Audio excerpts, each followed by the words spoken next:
Day 80 of the Daily Stoic. Ready and at home. Quote, I may wish to be free from torture, but if time comes for me to endure it, I'll wish to bear it courageously, with bravery and honor.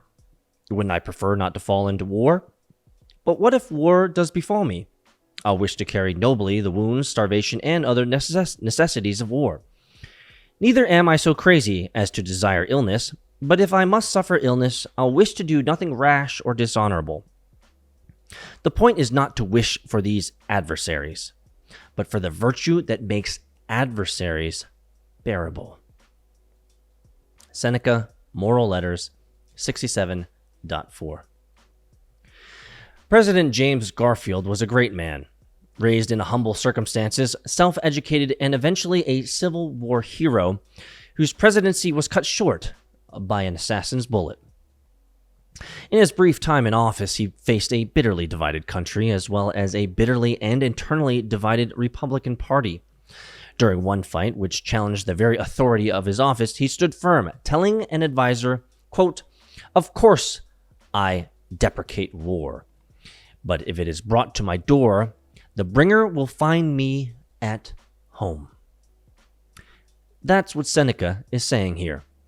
We'd be crazy to want to face difficulty in life, but we'd be equally crazy to pretend that it isn't going to happen. Which is why when it knocks on our door, as it very well may this morning, let's make sure we're prepared to answer. Not the way we are when a surprise visitor comes late at night, but the way we are when we're waiting for an important guest, dressed in the right headspace, ready to go.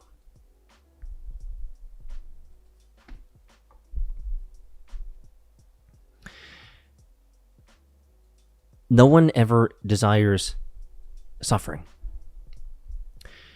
But I'll tell you this, and many of my listeners and many of the people who are listening and following this, you already know because you're older in life. You've experienced life. You've been through life. And you know that life is highlighted, is marred, essentially, by a very powerful truth. Life is suffering. And suffering cannot be, it can never be dodged. You can never get away from it. All of us shall suffer. We will see people we love die. We will see people we care about be stricken with illness. We will have unimaginable events of tragedy occur, and the wheels of time will decay us as well.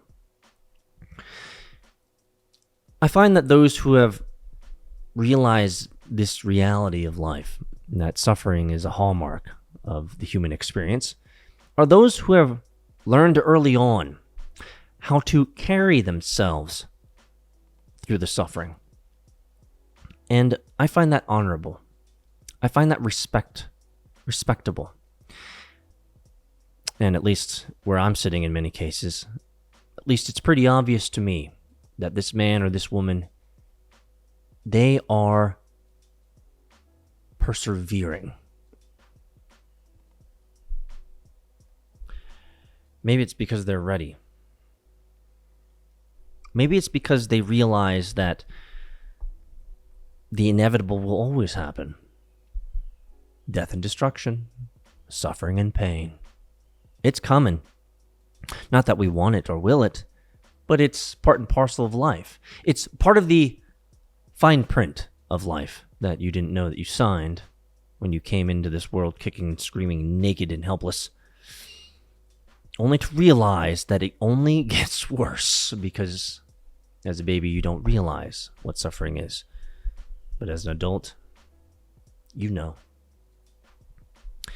I think what also rises in my gut as I read this, and it's a little bit sad, I suppose, is how many people in the younger generation, or at least my perception of the younger generation, are ill-prepared for this life. They're not ready. Maybe the call is to send someone that you know that's not ready this book. Maybe it'll help them get ready. Or maybe you don't have to send them the book. You can just send them this video. See you in Discord, MetaFam.